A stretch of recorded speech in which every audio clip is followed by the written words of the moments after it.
I think before we proceed, a little bit we can just compare what really Vedanta is, because we have been speaking about it or hearing about it since morning. And how does it enter into Sri Aurobindo's yoga? And what are the processes in Vedanta and in Sri Aurobindo's yoga? What are the commonalities? What are the differences?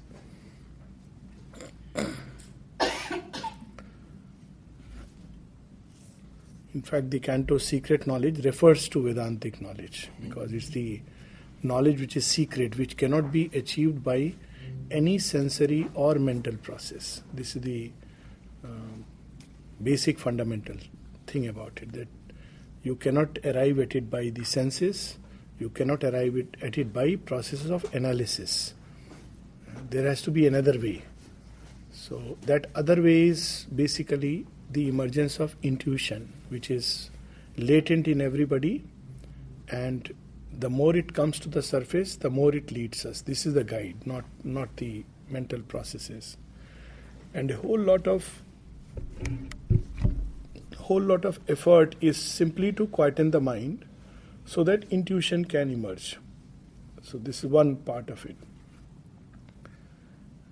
But this emergence of intuition in Sri Aurobindo's yoga is deeply facilitated by faith, aspiration, surrender. These are the key processes through which this intuition emerges. Faith itself is a knowledge which is concealed in a different experience within us. Faith itself is an experience. For instance, faith in spiritual things.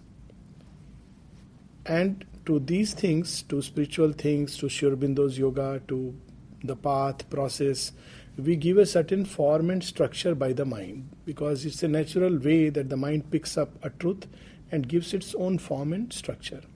I am right now only relating to what we have heard so that we can connect with it. So it is but natural that we have built a structure within us with which we connect. It becomes an image of reality. It is not the reality, but it's an image of reality. And through that we try to approach that which is infinite. Now, what do we do with this image? One way is that we deconstruct that image. The problem with deconstructing that image is that we may fall into into an image of nothingness. This also happens because the mind creates, as Sri Aurobindo speaks of it, that the mind may give you a sense of the self, and it's very beautifully described in Savitri in one of the cantos, in the self of mind, where you simply deconstruct all the images, all the conceptions, all the systems, paths, theories, and then the mind enters into a state where it creates a vacant knot. This is an experience, and it's liberating from all the mental anxieties, and one can live in that for a long time. But as we see in Savitri, this experience is a negative side of the reality. It's that it is nothing. It is not this. It is not that. It is indefinable. It cannot be bound to any system. It cannot be bound to any concept. But then Sri Aurobindo says there is a positive side of the same reality. It is not just, it is not this, not that. It is also, it is this and that. In the Upanishads, when they ask what is reality, it says it is this and that. So it has become everything. So therefore, Sri Aurobindo says that instead of deconstructing it, start with an idea which is most all-encompassing of the divine reality. So if we have the iPad, so that we are very clear that we are talking of Mother Sri Aurobindo and Collected Works of the Mother, Volume 8. So, in fact, it's the Mother comments on one of Sri Aurobindo's writings in the synthesis passages, where he says, if we have to attempt the integral yoga at all, we must start with an integral conception of the divine. So what is this integral conception? So one way is that there is no conception. And the other is that there is a... How do I move the page? Okay, this way, fine. So it's the very first one, so there is no problem at all.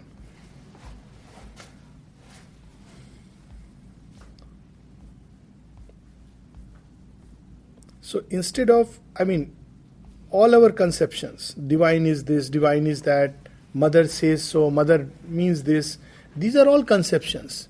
And they are like scaffoldings given to each of us in our journey. The problem is if we get trapped in one particular formation or formulation of the divine and believe that is the ultimate, that is the only one, and it should universally apply, then we make a cult of it. So we have to avoid it. But in the very beginning, if we have an integral conception of the divine, then it makes the journey very wonderful, because then the mental structures will evolve. Now, this is the second problem, that when we deconstruct, then we don't let this mind get transformed. Even if we get at the one reality, this mind as an instrument remains the same.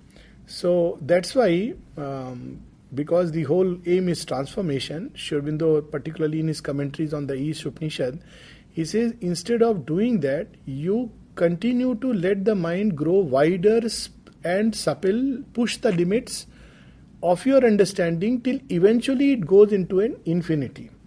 And this experience is very beautifully described in the mother's prayer soon after when she met Sri Aurobindo, and she describes it in the agenda also, that with all her experiences, she had constructed a whole beautiful synthesis.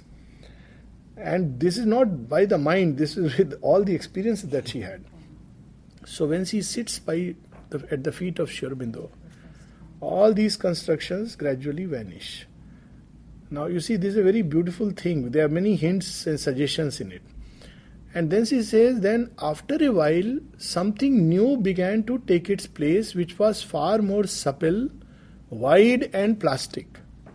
So it's not that structures vanish, but they become more and more like instruments of the divine consciousness to express the divine consciousness. So if that be the goal, we cannot prematurely, totally, demolish all conceptions. We have to start with something and make them wider and wider. That is how the journey goes.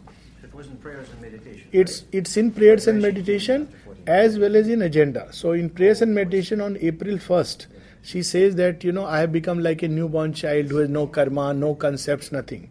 But what that experience is describes later. Now mind you, the beauty of that experience is she also gives a hint how to have it.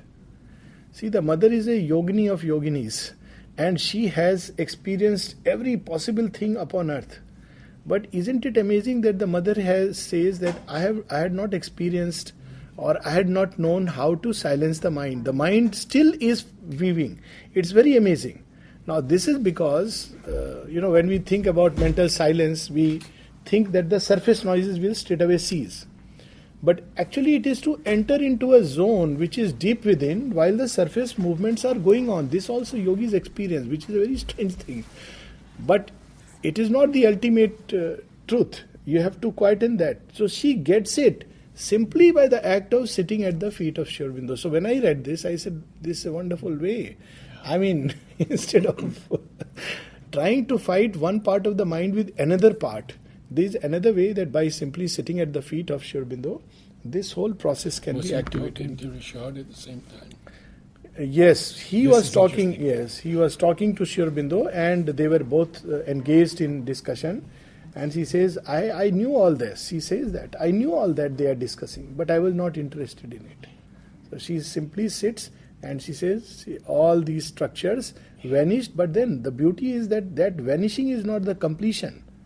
The new things which come up, and that she has described very beautifully in later on. Even in Savitri it is described very beautifully that you have reached the eternal no, but what about the eternal yes? That gives sanction to the paradox of life. Yeah.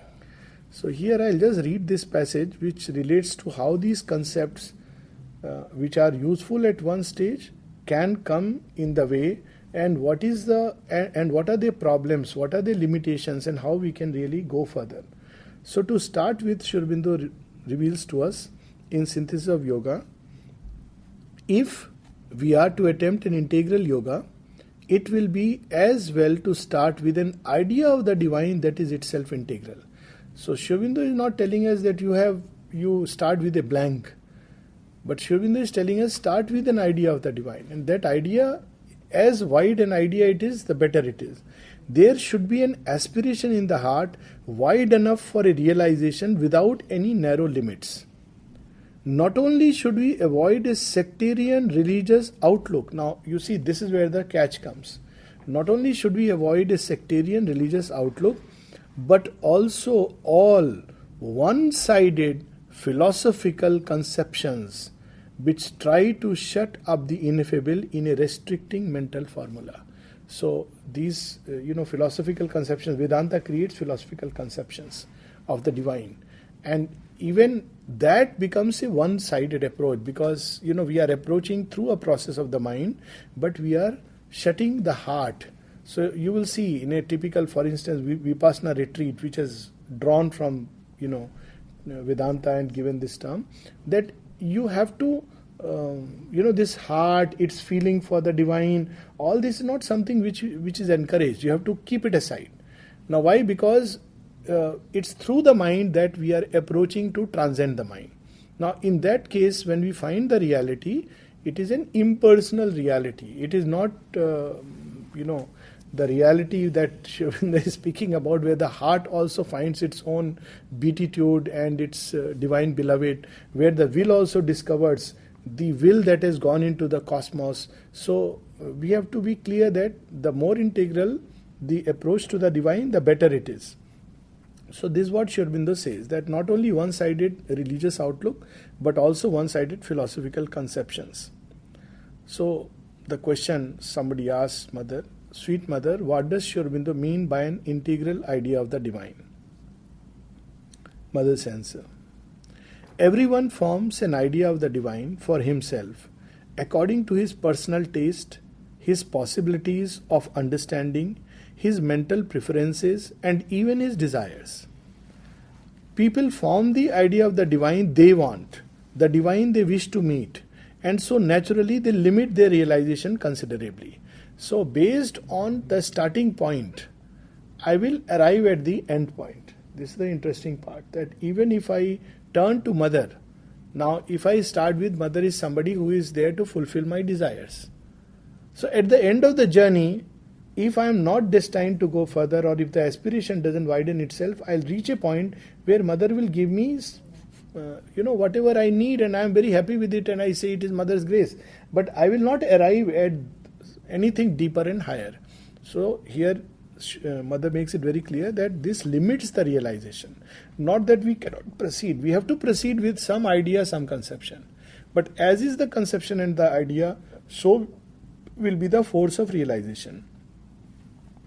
But if we can come to understand that the divine is all that we can conceive of, and infinitely more, we begin to progress towards integrality. Now here again we see that the difference is not that all that we conceive of is not divine. Look what Mother is taking us to. She says all that we can conceive of. Yes, He is the giver of boons. Yes, He is the Mother who protects us and guards us. Yes, He is the eternal lover who loves us. Yes, He is the one reality. All these are conceptions. He is also found in the vacant knot. Vacant knot is nothing but Himself concealed from Himself. But you go further, not that you demolish it, but go further. Then we go towards integrality. Integrality is an extremely difficult thing for the human consciousness, which begins to be conscious only by limiting itself. But still, with a little effort, for those who know how to play with mental activities, it is possible to widen oneself sufficiently to approach something integral. You form an idea of the divine which suits your own nature and your own conception, don't you? So people from a religious background, from a certain religion, will form people from a Vedantic background will form certain idea, people from the background of Tantras will form certain idea. So if you want to get out of yourself a little and attempt to do a truly integral yoga, you must try to understand that the divine is not only what you think or feel Him to be, but also what others think and feel Him to be, and in addition something that nobody can think and feel. So this is how, that, He is the inconceivable splendor. That is how the Mother puts it in prayers and meditation. Ineffable, inconceivable. That's why we have these terms to correct the mental error, because the mind limits. Now, okay, in our mind we have a conception, fine, but we must know He is much more than that. So then we are moving towards that infinity. So if you understand this, you have taken the first step on the path of integrality. So the first step is, now this is all in with the background of Vedanta, that look, I mean, you have a certain conception of the divine. So in a typical Vedantic analysis, we would not approach by, we would say, okay, what do we feel the divine is? So, of course, I don't wish to go that route, but that would be like each one comes up with, okay, according to me the divine is a giver of this. Somebody would say divine is for me love, somebody would say it is justice, somebody would say it is truth, and then you can go deeper and deeper, that okay, what do you mean by truth? I'm just giving you this is a method which can be used, that okay, you mean truth, so what is truth? So then truth is supreme harmony. Also, truth is not a one-sided that this is truth and that is not truth. So what is truth? Similarly, divine is love. So what is love? Is it human love? Then we see that no, with that love he can even destroy a whole army. So we get liberated from our limited conceptions towards the true thing. Or divine is peace. So what really is that peace? Is it that, is mental silence the not speaking? Or can the word and the silence go together? It is there in Aurobindo's beautiful poems, that how they go together. So when we talk about silence, Aurobindo wrote 35 volumes in a state of complete mental silence, and I'm sure he could have written 3,500 more. So silence is not a non-activity outwardly, it is an inner state in which we are seeped. Instinctively and without even being aware of it, people persist in wanting the divine to suit their own conception. So then we have to look inside, am I really creating an image because it's convenient for me? That divine is this, divine is that, divine gives this, divine does that, divine doesn't do this. So these are all conceptions. For without thinking, quite spontaneously, they tell you, oh, this is divine, this is not divine. Now, this is very challenging because we are bound to start with this, that no, certain things are divine, certain things are not divine. What do they know about it? And then there are those who have not yet set foot on the path, who come here and see things or people. Now Mother is talking of the ashram context, and tell you, this ashram has nothing to do with the divine. It is not at all divine. Because you see, everything which you feel is not divine. Now, we don't challenge our own conception. And maybe, now this has very practical implication in life, that in life every time we see something or meet something which is different. So we have a tendency to somehow block it because it helps us to remain in a comfort zone. But to step out of the comfort zone and look at that is also another way that the divine is expressing himself. Now, divine is infinite, much beyond all these limited expressions. But if you ask them, what is divine? They would be hard put to it to answer. They know nothing about it. And the less one knows, the more one judges. That's an absolute fact. And there comes a time when all one can do is observe. But to judge is impossible.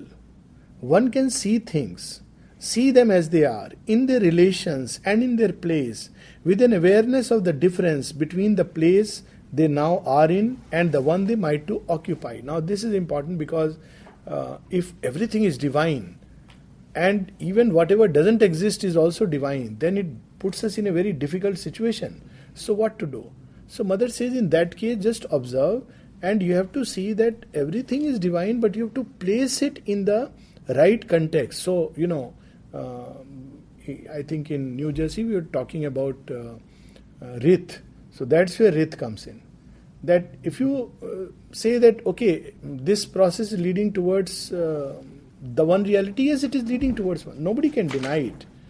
But what reality is this, and what is its place in the total vision of the reality or the truth? Is it that's what is the beauty of Aurobindo, that when he experienced the inner silence and the nirvana, he went beyond, because he felt there is something more. And what about that aspiration in the heart? This is a very good thing that repeatedly in Savitri it comes, that even with the experience of the unmanifest, unknowable, even there, Ashwapati is still carrying the flame of aspiration burning. He doesn't let that sink in front of that fire, and that brings in the results. One can see things, see them as they are, in their relations and in their place, with an awareness of the difference between the place they now are in and the one they ought to occupy. For this is the great disorder in the world. So it creates a lot of disorder. And that's what, when we put something which should be here. For instance, mind has its place in the yoga. But if we say that mind is supreme, then obviously we are making a great error. Or emotions, even of a superficial kind, may be a starting point of the journey. But if we think that's all that bhakti is about, then we are doing a great error. So things should be put in the right place. And there is a moment when one would be unable to say, this is divine and that is not divine. So look, Mother is leading us towards a different kind of integrality. One integrality or one approach is where we say all these are constructs and we come out of that. Another is where we understand that everything is divine, but it is either divine in the making or divine in the passing. So that gives us the sense of the march of the universe. So there was something which was very divine in a certain point of time for a certain stage of evolution, our own evolution and the collective march, and this was valid. But there is something else which has to come now, and that is far more complete.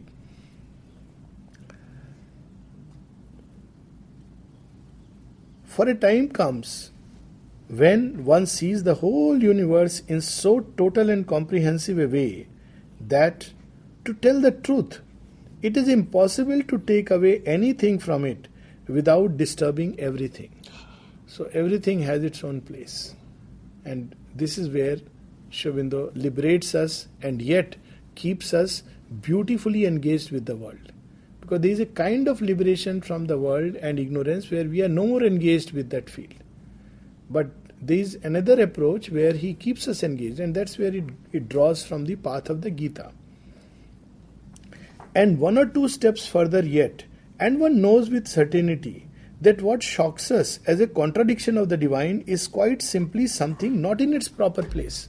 So it's not something like an absolute evil, but it's not where it should be. There is a place for, wrestling, but that place is in the ring.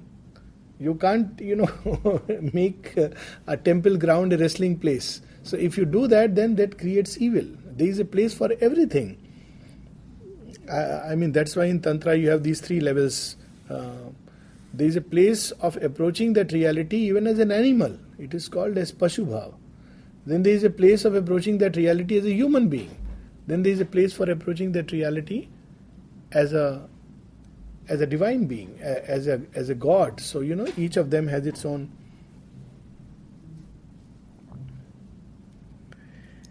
Each thing must be exactly in its place, and besides, it must be supple enough, plastic enough to admit into harmonious progressive organization all the new elements which are constantly added to the manifested universe. So first he says, so there are different approaches. Now one thing is that there are different approaches to the one reality and each is valid. Yes, but each has its place in the totality, and we must know how to put each thing in its own place. And we must also know that reality is constantly revealing itself in a million ways. In a person who doesn't know anything about Vedanta, retreat, yoga, anything, it may be revealing itself in simply as simple hope and aspiration in the heart, maybe just through a song which came in the 60s during the revolt of the hippie movement. And Mother said something very interesting about it, that barbarians of the New World, because it carried within itself an aspiration for a beautiful world. So that itself becomes a very good, interesting starting point. So they didn't talk about yoga, and yet they talk about the new world, the children of tomorrow. Imagine that famous song, the only one which I enjoy of MJ, not the dance but just the song. Imagine a world without boundaries. Now what is it? It is a yoga without using that. Now it's a new thing which has come in the manifested universe. So if you take the traditional paths, you won't include it.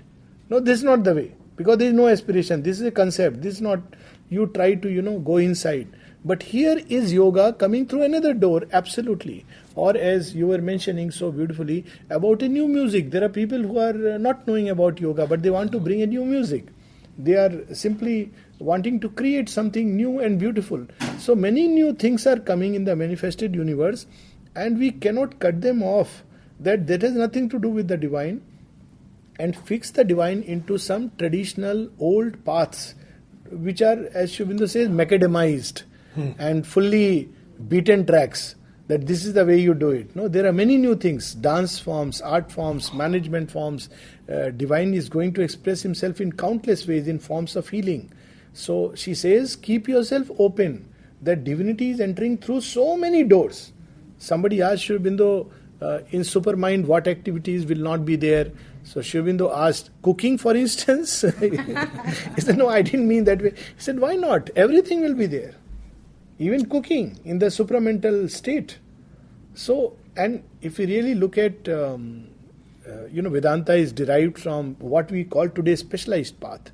It didn't exist like specialized path. It existed in a very, very different format. Now there is a tendency for specialized paths. But look at the story of Satyakam Jabali. So how was Satyakam given the teaching? So Satyakam was not given any method at all. Satyakam is a young, you may not be knowing the story, so I'll just tell you the story. He is a youngster, to show what a bold and courageous effort it was, and how much non-judgmental these people were. So he's a 5-7-year-old or 10-year-old kid who wants to understand Brahman, about the ultimate reality. And the Guru says, look, everybody cannot be given this truth. So you go and find out, tell me who your parents are. So he has seen only his mother. So he asks his mother, Mom, I know you are my mother, but who is my father? She says, I can tell you for sure I am your mother, but I don't know who your father is, because I was with many men at the time you were conceived. Look at the beauty of the story. And he goes and says this verbatim. And the Guru says, you have the adhikar, because you are so straight, so direct. You have not hidden anything. So what is the process the Guru gives him? You take 100 cows into the forest, and when they become strong, thin, and 400 strong, well built, and 400 in number, you come back. Yeah. So he goes. He trusts his master's words, and as he goes, he discovers, because he has the aspiration to know Brahman, and he trusts his Guru. So everything begins to speak to him. There is a whole dialogue on how Agni reveals to him, how winds reveal to him, how the waters reveal to him, and he comes back and he has realized Brahman. So the story, of course, has a follow-up also, when this boy, he grows up and he becomes a master, Satyakam. He also has a disciple. So he uses the same method on the disciple. So everybody comes to his school and finishes graduation level and goes away. So then he tells this disciple that no, you stay on. So he says, have I not finished? I have been here for so long. I want to go to meet my parents and all. No, you cannot go. You have to stay here. And he's not teaching him anything. So his wife says, Satyakam's wife, what are you doing? Poor fellow is suffering. Don't you see this state? He's in a pathetic condition. What a heartless person you are. He says, no, it's okay. Don't worry about it. He's not going home. And he goes away. Satyakam himself goes away and says, okay, when I come back, I'll see you. No instruction. So this boy quietly stays on. He doesn't know what to do.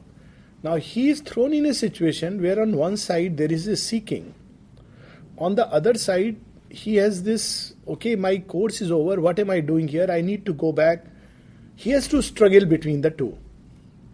Quite naturally, because of his love and obedience for his Guru, the seeking has the upper hand. Again in that story, there is the fire which comes and speaks to him. In fact, there is a very beautiful conversation that the two fires are talking. to each other and says, look how devoted he is. We must give him that truth. So through their conversation, he gets the truth. Obviously, it's about the inner fire. The revelation comes inside because he has the aspiration. So the key element is there, that he has the aspiration and therefore the revelation comes. Yeah. So,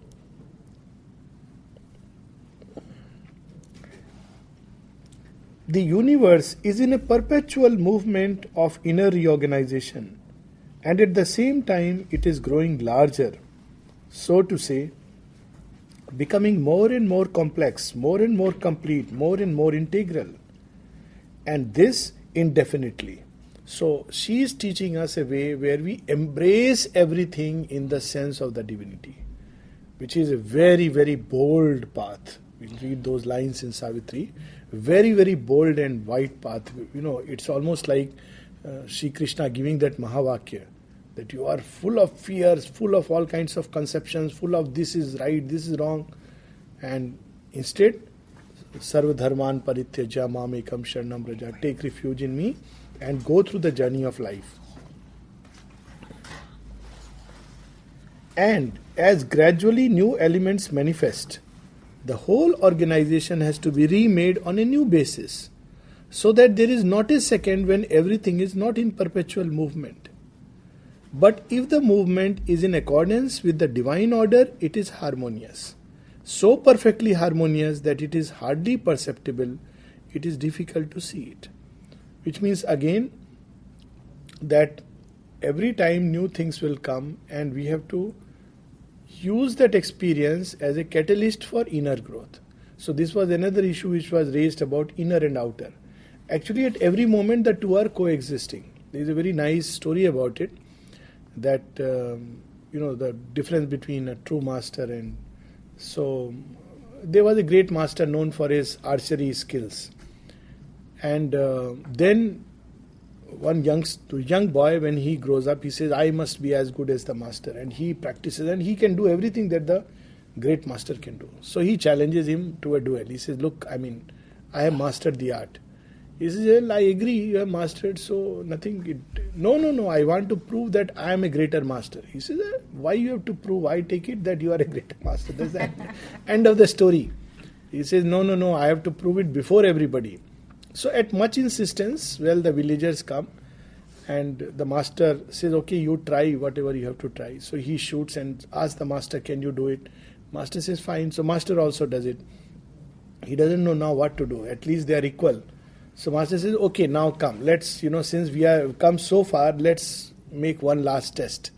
So what is the test? They go on to a ramshackle bridge which is over a river which is in spate with lot of crocodiles etc. inside, and you can hardly stand there. He said, let's shoot from here.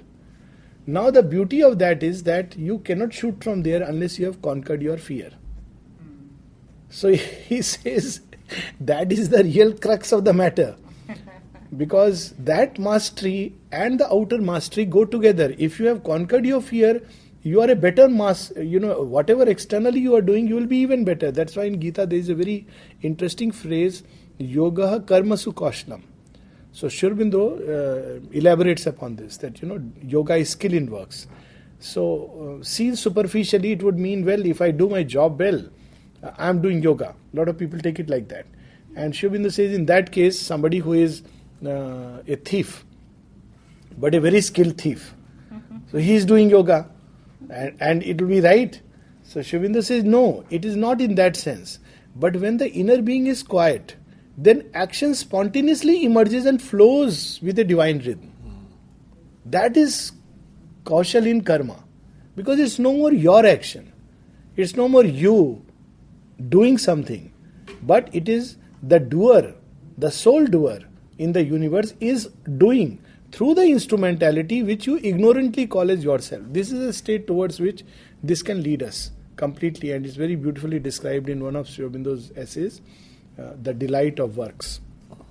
So how exactly we confuse the instrumentality to be me, then we confuse the worker to be me, then we have to go get rid of these two faces, and then we discover that, there is only one who is working. And one simple practical way that Mother gives is She says, when you are doing a work, be only with that moment, completely open and in a state of aspiration. Do not think of something that is past, because then you are carrying a baggage with you. Do not think of something that you have to do it, after a few days or tomorrow or after a few hours, because then you are again spending a lot of energy. And she says, both these things create fatigue because they take away a lot of energy. But think only of what you are doing at the present moment. Do it as an offering, opening yourself to the divine. Don't form preconceptions that what is going to come. I mean, especially, say people ask that in this situation how one would act. Now that Sri Aurobindo describes in synthesis very beautifully that a divinely guided action does not take one single form. It comes as an inspiration and you are impelled to act. And it can take strange forms. I'll give you one example of playground, ashram playground, where somebody had come to demonstrate certain powers of the mind, and it was arranged in the playground. The mother also came, for mother is all child stuff, so like you see children play, so she has come to see kids play. Yeah. So then suddenly this man started by saying, Jadi tamar atma bal prabal, if your mind is very strong, you can do this, you can do that. Before he could demonstrate anything, suddenly Pranabda got up and said, stop this nonsense, and just walked out. Now imagine a scenario where everybody is sitting, including mother. Yes, gets up and says, stop this nonsense, and walks out. Mother got up and she also walked out. And the whole thing collapsed. So people didn't know.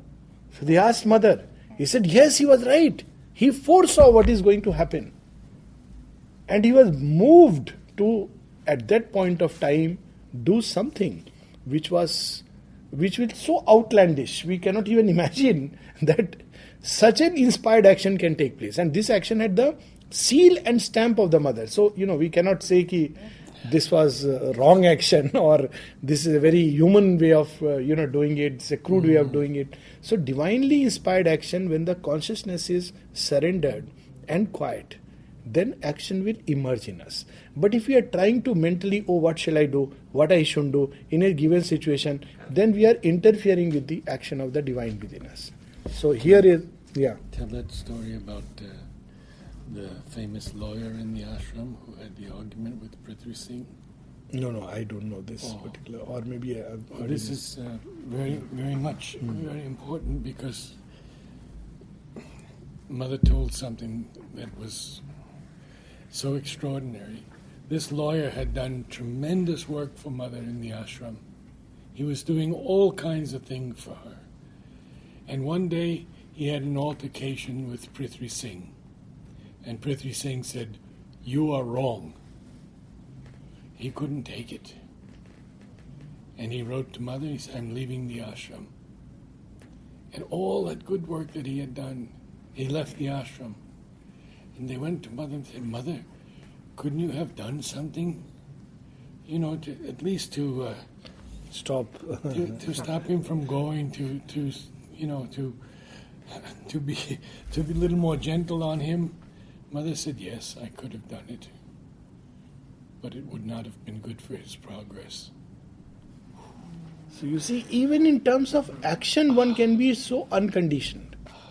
It's not only in thought and conception, but really, that again we see in the Gita is Arjuna's dilemma. How in action I can be completely free of bondage, because conditioning to the mind and bondage in the action is a very similar thing. So she says, and so the outlook changes, and one has to say, this is divine. Oh no, so we were up little. But if the movement is in accordance with the divine order, it is harmonious. So this is one of the signs. It will flow smoothly from inside, not leave a baggage, I should have, I shouldn't have, this I could have done better, differently. No, it just flows. Now, if one comes down again from this consciousness to a more external consciousness, naturally one begins to feel very precisely the things which help one to reach the true consciousness. and those which bar the way or pull one back or even struggle against the progress. Now you see, now Mother is bringing out another aspect, that on one side we may talk about, that divine reality is beyond all conceptions, beyond all systems, beyond all theories. But then in that case, how do we act? In a given situation, how do we act? So she says, she reveals, we have to see what things help us to progress and what things do not help us. And this is an individual study. For each one has to see within oneself. And so the outlook changes and one has to say, this is divine or this helps me toward the divine, and that is against the divine, it is the enemy of the divine. So for each one of us we have to figure out whether this particular thing has now become a bar or it is helping me. So there is no universal bar and universal, for each one. And that also, it's not a one point, but it keeps moving. You feel this is a bar, you drop it, but you pick up another bar. It's a scaffolding. But you have to go through that process. You cannot, simply say, okay, now I have dropped the bars, and you will be lost, because one may end up doing worst kind of things under that pretext. But this is a pragmatic point of view for action, for the movement in material life. Because one has not yet reached the consciousness which goes beyond all that, because one has not yet attained that inner perfection, having which one has no longer to struggle. For one has gone beyond the zone of struggle, or the time of struggle, or the utility of struggle. But before that, before attaining that state in one's consciousness and action, necessarily there is struggle. And if there is struggle, there is choice. And for the choice, discernment is necessary. So, she puts everything in a beautiful perspective. This is called Rit. That look, there is a stage, don't feign that you are there. This stage, this is important. There is another stage when something else comes. But what is common in all this is that aspiration. That's why aspiration is so important. As is the aspiration, so will the path open. In fact, path opens through aspiration. And then she adds something very beautiful, as to make it so complete. And the surest means to discernment is a conscious and willing surrender. So, one approach is, this is a problem with Jnana Yoga, that we start with this premise that the self that we seek is actually within us, and we are that self. Now, it's true. It's true at an experiential level, but the problem with that is it can lead to many, many kinds of stupidities. There were people who would write to Sri Aurobindo, to Mother, there is a very nice, a very interesting poem somebody wrote for the Mother. Right now I sit at thy feet, but tomorrow I shall sit by thy side on thy throne. So the person thought one has written a great Vedantic poem. And Sri Aurobindo gave a very interesting, I've forgotten, it's there in Nagin Doshi's correspondence, that you are going off your handle. But people believed. See, this can lead to, Aham Brahmasmi. Ravana interpreted like that. Soham Asmi. These are great truths. But great truths in unchaste minds lead to great errors. So one such error is, there is none to surrender. Because it's me. It's me, it's within me. Within me. Yeah. Surrender to whom? Surrender to whom? I don't surrender to myself. Now it can lead to a kind of a maze, because we don't know that in this journey where we miss out, which Vedanta doesn't talk about and Tantra talks. That's why Tantra is so important to complement Vedanta. Vedanta, strangely, in the ancient Vedas it is there.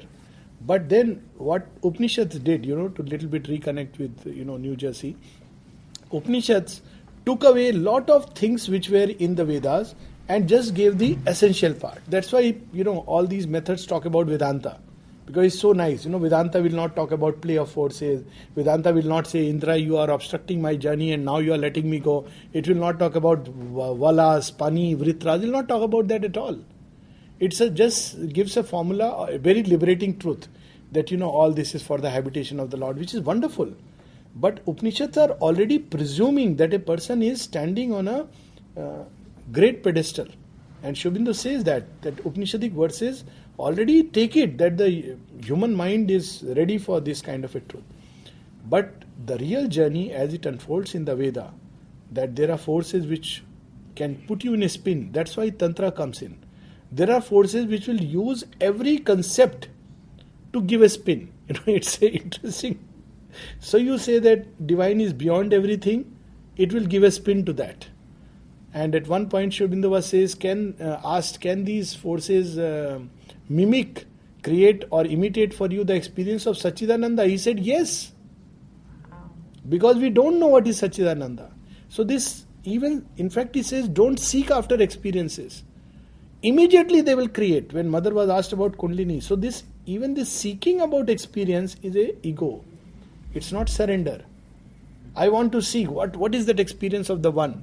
And when I put that kind of effort, my mind will formulate an experience which will be ready-made according to, it'll pick up from within me.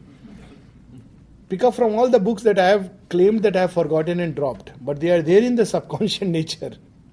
So it'll pick up from there and create for me an experience. And there were so many people who were misled by that, and how much Mother and Sri Aurobindo would remind them. There were people who saw Krishna, people who had seemingly the experience, and people who had Kundalini, and they would come and ask, and how they would correct that, how the mind formulates based on what it has read, created. So what is the safety then? The safety lies in surrender. So which means the divine is not just a state of consciousness, but a being. Of course, that logically also it applies that if there is a perfect consciousness, by the very fact it is a perfect consciousness, it is a perfect being, because it is absolutely conscious. So how can perfect consciousness not be conscious of itself? So it knows itself. It knows itself as the one being. So that is how this whole thing. Now when there is one being, why do you want to take a long way? Why not start also with surrender? Because it's not only you who are seeking an impersonal reality, but a reality which is deeply engaged with you. So that's why the talk of surrender, right at the very beginning. In fact, the mother's, there is a very sweet little Bengali letter of Sri Aurobindo. Surrender is the beginning of the path. Surrender takes you through the path, and surrender is the end of the path. Now, what do you talk about that? Because that she will do. We may have conceptions which are very small, narrow, ignorant, but that saving grace, that touch of grace upon our life, that love which is in the heart of the universe, that will take care of it. That's why look at Mother at the end of all this. What does she say?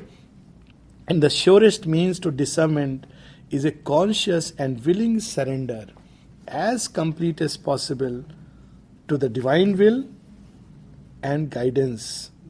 Then there is no risk of making a mistake and of taking false lights for true ones.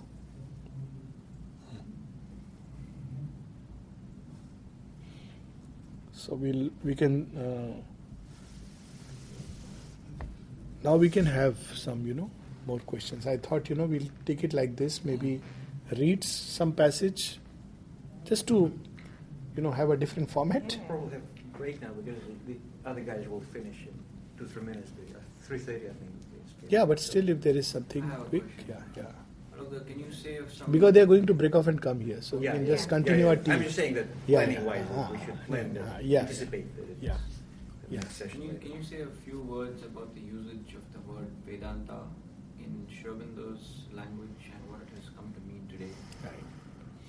So basically, he's classified as neo-Vedantic yogi, Sri Aurobindo, right? Yeah. Usually. So to start with, there is the Veda. So Veda literally means knowledge, secret knowledge. So basically it is a knowledge in a specialized sense, not a knowledge which you can get through the senses or through the mind's normal, rational, analytical, cognitive processes. This is what originally it meant. Now how did the Vedas arrive at that knowledge? Because best is to go back to that. The Vedic rishis arrived at it through aspiration, incidentally. Because the first thing they spoke about is the fire. So they didn't arrive through discernment or mental questioning. They arrived at it through fire and sacrifice. So first light the fire of aspiration and you sacrifice in it everything that is not yet arrived at its fullness. And why? Not to demolish it, but to perfect it, to illuminate, to make it purer. So this sacrifice was not for destruction. What will be destroyed is only something which is worth destroying. But all else will be ennobled and perfected. So supposing I have a conception of the divine, I have this aspiration. So the way of the Vedas was, I want to know you, I want to understand you. It's there in mother's prayers. O thou whom I cannot understand, whom I cannot know. I want to commune with you.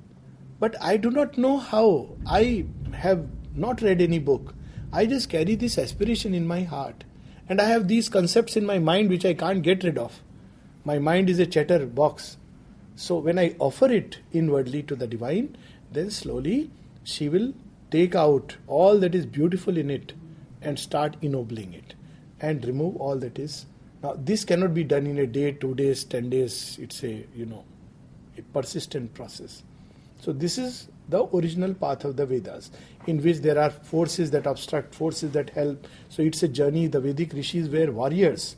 They had to battle against a whole array of inner enemies. So we cannot do it only by mental inquiry, because there is lust, anger, greed. All this is an interference. So it's not only the mind which interferes, it is also the vital which interferes. To quietening the mind is one thing. Quietening the vital is a far more difficult thing. Then there is the physical which interferes. So, I'm just restraining my temptation to go all into, how to get into vital quietude and physical. We'll talk about it later. But this is the Vedas. Now, when Vedas spoke about this sacrifice and the cows and everything, and why they wanted plenitude. The rishis were not seeker of a reality which is denuded from this universe. They wanted to engage in action. So, light, plenitude of light. Ashwa, force, plenitude of force. So their silence or that reality was not meant to cut them off from things, but for a more forceful action. So that's why yesterday at night, I said it's a strategic retreat.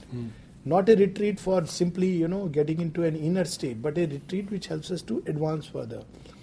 Then, because the Vedic knowledge over a period of time, as happens to all knowledge, it got eclipsed, went into Vedavad or ritualism. Therefore, Upanishads broke off that all the shell in which people had trapped Vedic knowledge, external rituals, external methods, and it brought out the central truths. That look, these are the central truths. Focus on this. Don't forget these. If you forget this, then you are not on the path. You may be doing sacrifice outwardly. But if your central liberating truth you have not kept in mind, then you are straying away. So they gave these central truths so that people know, can orient. They were like orientation. So it's called Vedanta. This is the ultimate truth which you find. And for each Upanishad, there was a path that the sage followed. Let's take in Yagnavalk, in each Upanishad. It's a beautiful path. So it starts by saying that, okay, you live with this idea, and this Aurobindo speaks about. And we will read this meditation after the tea. He says, you start with this idea that all is in the divine is in all, and all is the divine. And let this idea go into your head. Hammer it. When you look at a tree, think there is divine inside. When you look at contrary appearances, the storm, the hurricane, you push your aspiration that there is divine hidden behind this hurricane. I am not able to see it. When you look at a gory scene, there is divine behind it. When you look at people whom you are not very comfortable with, think that there is divine inside him also. Now this aspiration, if it continues throughout the day, and this is something we can practice actually maybe, today for some time or tomorrow sometime, that we spend 15-20 minutes, half an hour, whatever we encounter, we try to look at the divine within it. Not that this is divine, like I take tea and say this is divine, that the Gita says, don't confuse that. But its essence deep inside is the divine. And then it has a very powerful effect. The mother says the story of Sri Ramakrishna, which I have not heard anywhere except the mother speaking of this. And she says when he was bit by a cobra, He looked at it and said, "What, mother? Why have you come this way?" And nothing happened. Now that is a state of consciousness where you have that power, because you have practiced seeing the divine in everything, that it has a influence upon you. And this is really a practice which everybody can engage into. So Vedanta spoke about these. So it starts like that. Isha Vashyam Idam Sarvam. Now what was the method? Meditate upon these truths. What was the path of Vedanta? This analysis and discernment came much later. Vedanta doesn't use this, except that, for instance, Ken Upanishad, which Aurobindo says is for the unripe soul. So he says that there are two paths, one for the unripe, second for the more mature soul. So Ken Upanishad is for the unripe soul, and that he describes beautifully in the Synthesis of Yoga. So to the unripe soul, you have to remind, this is not divine, that is divine, what we read just now. So Ken Upanishad starts by saying, Yan mansana manute yenahur manomatang tadeva brahmantvam viddhi nedam upasate. That which cannot be known by the mind, mark the words, by no mental process, but that by which the mind is known. So what do you do in that path? Every time mental thoughts, questioning, etc. come, you put them aside and focus on the eternal. You don't get engaged in that query at all. You keep on. So he says that for the unripe soul. Then when you have next step, okay, you are able to disengage from the surface reality and are able to connect with something deeper. Now what about this surface reality? What do we do with it? Then he says Isha Upanishad is for the postgraduate level. So there he says that Isha Vasyam Idam Sarvam Yat Kincha Jagatyam Jagat. Everything is his habitation. Everything is his habitat. And therefore what you should do? Tena Tyaktena Bhunjitha. Enjoy this universe as the divine enjoys by renouncing. What renouncing? That false vision, that wrong, erroneous vision of the ego. Which means we have to keep working upon the egoistic vision which already determines it should be like this. Now this is an egoistic vision. When things are not the way I want, I feel sad and distressed. But the Vedantic way would be, go behind, try to look for the divine who is within it, because he is everywhere, and then you will enter into a state of joy. So it says Tena Takten Bhunjita Magrada Kasasvidhanam. So this is a very beautiful one after another. We can take one of the Upanishads as just a sample. Maybe the next session where we take that as a sample and one of the meditations that Aurobindo has given. So this was the path of the Upanishad, very bold path. Or Kathopanishad, which is a method of not inquiry, again aspiration. In Kathopanishad, Nachiketa aspires. Tell me, he is seeking. And he is clear about his seeking. And very interestingly, Aurobindo says it's a threefold seeking. The first question of Nachiketa, seeking of Nachiketa is, I want my father to be peaceful and quiet. Look how beautiful, interesting it is. It is something very worldly, something very external. Yama says, fine, granted. Now, anything else? He says, I have one more seeking. Now you see, this is not negated, but you build upon it. Same with boons of Savitri. Savitri asks for material boons first. And she is granted. But she doesn't stop there. This is where the difference comes. That I may stop here or I may go forward. So Nachiketa goes further. So he has already taken care of his individual life. Then he goes to the next level. He says, tell me that, all this universe they talk about immortality and eternity. Is there anything immortal and eternal behind this ever-changing universe? I see only change. So then Nachiketa says, yes, there is. He says, okay, there is something like that, but how do I find it? So he says, well, the process is Shreyascha Preyascha. You make a choice, what we read in Mother just now. You have to discern, make a choice.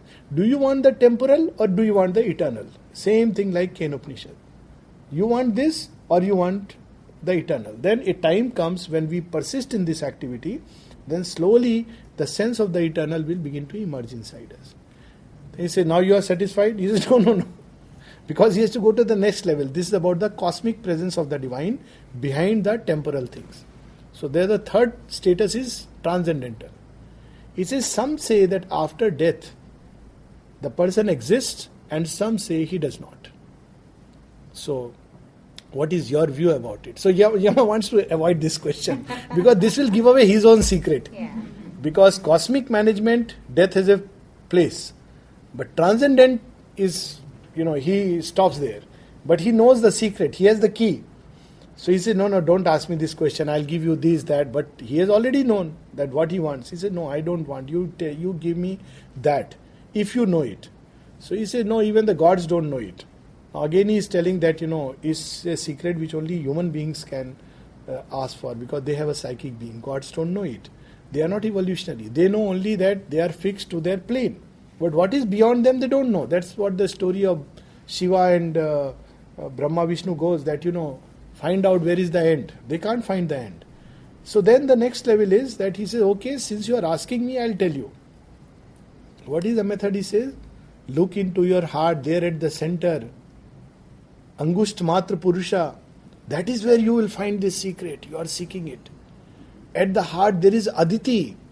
She is the fair mother. Turn towards her. This is what thou seekest. Look inside. This is the swan. He gives number of images to meditate upon. And this is what thou seekest. And at the end he demolishes all these concepts. He says, well, you talk about what divine is, what he is not. How can I tell you that? Na tatra suryo bhati na chandra tarakam nema vidyato bhanti kuto yamagni. How can I tell you about that before whom the sun is a dark blot and all the stars, they appear like darkness in front of that. And then he says that, when he eats food on his supper table, sages and heroes are meat and I, death, am a spice in the banquet. So it's like basically to blow off all mental conceptions. What that being is. And that movement stops there. So this is a path again. As you said, Vedantic path. This is original Vedanta. This is hard to practice. So people try to make it vichara, viveka, this kind of analysis. In fact, Aurobindo was asked this question. He says, what has vichar, viveka, vimarsha got to do with vivechana, got to do with yoga? It will just keep you. Ramakrishna had a very interesting way to put it. He was more direct. So Ramakrishna says, if there is water, how much ever you stir it, you won't get ghee out of it. You may stir your mind with all kinds of things, you won't get ghee out of it. But if there is milk, there will be ghee. So he says, first have love for the divine. Of course, his path, I think somebody asked also in the morning. But then what happens? It begins to change. Mother has said, love is like a leaven, which when you add to the bread, it makes a dough. Add to the dough, it makes it, like a bread. So when you, with love or with an aspiration for light, when the mind begins to get illumined, that is the stage when you can, go further and you can look at this universe, discern rightly, and then something beautiful will emerge out of it. So this is the whole path, and such lovely grace. There's the divine right there. Yeah. So this was Vedanta. But mind you, it is not complete. Because it leaves, because Upanishads left a whole side of experience of the Vedas. As I said, the forces that help and hinder. Somebody had to take it up. So Tantra came. Tantra talks about this. All the gods, goddesses, asuras and all the beings. Because that whole side of Vedas is not mentioned. That's why when Tantra came, the traditional Vedantisms said, they fought. This is not, this has nothing to do with the Veda. Original authorities are the Vedas. This is something which is a disturbance. Like, you use the word Neo-Vedanta. So they said, this is your own creation. Then later on, there is a whole stories about it that finally it has been accepted. They are also agama. Agama means they are scriptures which are derived from the Vedas. They are not a human conception. Now, what Sri Aurobindo does is, he takes both Vedanta and Tantra to its utmost possible union. In Vedanta, there is no place for Shakti. That's why in Vedanta, there is no talk of surrender. There is no Shakti to surrender. There is no mother, so to say. There is only Prakriti, mind you. And that's why Gita comes as a corrective, because what does Arjuna say? This is my Prakriti. And I must get rid because it will bind me. What does Krishna say? No, this is one Prakriti. But there is another Prakriti, the Para Prakriti. That has become the Jiva. And that Para Prakriti resides in the Jiva as Swabhava and Sudharma. So when you act according to Swabhava and Sudharma, you are perfectly fine. It's a very simple clue it gives. Para Prakriti Jiva Bhuta. From that comes Swabhava and Sudharma. So this is another approach. So Gita tries a little bit to synthesize, but not to its utmost, because Gita primarily is still a Vedantic scripture, and it doesn't, there is nothing like transformation of the instruments, all that is not there. So Sri Aurobindo takes this to the next logical culmination. Okay, in Vedanta, mind is illumined, nothing more than that. If you really follow it in the strictest sense. In Tantras and the Puranas, the vital is illumined, all the forces you understand. And by mastering those forces, you clear the vital of many obstructions. The Vala and the Vritras reside here. They fill us with greed, lust, anger, all these. So you clear these obstructions by the action of the gods. But what about the physical? So he goes to the next level. Sri Aurobindo brings in that added dimension to start with. Then he unites the conception of the Shakti and the Ishvara. And yet, for practical purposes, Sri Aurobindo's yoga leans on Shakti. This we cannot forget. Because he constantly speaks about turning to the mother, opening to the mother. Is the key process of this yoga. If there is a key process. So Shankaracharya also is called Vedanta. See, they use the name. He is simply interpreted. See, Vedanta is not Shankaracharya. Vedanta is simply Upanishads. If you want a definition for it. Upanishads are called Vedanta. This is exactly where, because we have some friends who have gone to Vedanta school. Yeah. We know, a little bit we know is Vedanta is Upanishad. Yeah. But what they seem to understand and read is so different. No, that's what. So, now what they do is, now what Vedanta is the Upanishads. Now, how do they understand the Upanishads? So they redefine it as Vedanta.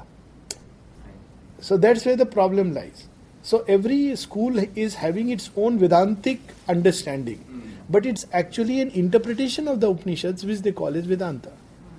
And basically these Upanishads cannot be interpreted without the corresponding experience. Otherwise some of these experiences can be very, very, like Shankaracharya had great difficulty in interpreting the Ishopanishad. Because Ishopanishad goes to that level where everything is divine. And Sri Aurobindo speaks of it. In Ishopanishad you will see footnotes where he says where Shankaracharya, could had a problem. And of course he doesn't elaborate much on that. Because he had already a conception in his mind of the divine. And for his life, and that's where, why you should free yourself from the conceptions. This conception of Shankaracharya came up because it was simply a reaction to Buddhism. See, again, when you look at Shankaracharya's background, his aspiration was not to seek either transformation or a great, wide Catholic truth. Basically, Buddhism had broken down all the formal practices of Vedic period and declared, and Buddha did not say, Buddha spoke of the permanent. But later, post-Buddhist, they became like, the modern deconstruction paradigm, that there is nothing. There is nothing divine. There is simply a bundle of sanskaras. There is no one reality. It is nothingness. Shunyam. Now, Buddha didn't mean it in this sense. And when he used the word anatma, it is not in this sense that he has used. Buddha never wanted to define it. That is a different thing altogether. So Shankaracharya is a reaction because he was born in a certain context. Shankaracharya is a reaction. No, the Vedas are higher because Buddha did khandan of the Vedas. Krishna also did. But nobody had the courage or guts to, point a finger at Krishna. Though people do that. Krishna also did that. He says, what are Vedvadins? All your, when you know the truth, the significance or importance of all these Vedas is like, a glass of water when you're surrounded by the ocean. So he also did the same thing. But Buddha did it with great power. But Sri Krishna brought out many truths of the Vedas, like sacrifice, the whole chapter on sacrifice, ascent of the sacrifice. All this is from the Vedas. Some of the verses are straight from the Rig Veda. Some of the verses are from the Upanishad. So that's why people don't. But Buddha is totally different. He even used a different language. So Shankaracharya's search if one may say so, was a revolt against the whole Vedic conception, where he denied the one reality. But Sri Aurobindo says something very interesting, but he ended up confirming Buddhism in his own way. Because he said there is one reality behind, and he negated everything as illusion, and that alone is real. So this was Shankara. Now naturally, see, it's a very comfortable concept.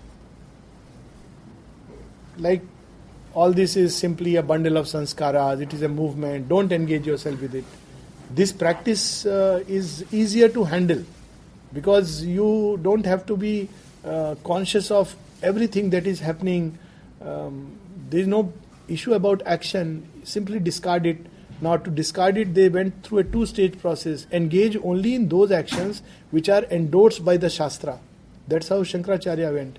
So what are those actions? Yagna, religious activities. So those actions are spiritual. And eventually you discard them also and find that one reality. But Sri Aurobindo says no, he says whole range of human activities. And the Gita also says, Yukta Ahar Viharasya. So Shankaracharya's Vedanta is a very limited understanding of the Upanishads. That's how we should put it. But naturally not to the Shankarites. They don't understand. But just to put it... No. But there is a way to negotiate it. I have this answer because I have met many of these people and sometimes engaged in a lot of discussions. So when a Shankarite starts debating and challenging, so I say, look, all this is Maya, illusion.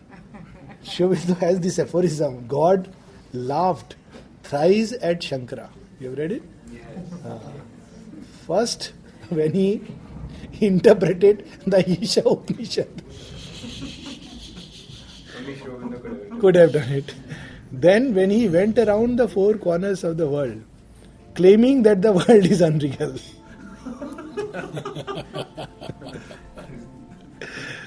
I mean, what are you really then? So this is the whole process. So Shankara's Vedanta is one understanding of Vedanta. That's all. So maybe after the break when we meet, whenever, we'll talk about one of the meditations that Sri Aurobindo gives from the Isha Upanishad. And maybe we'll meditate. Let's see.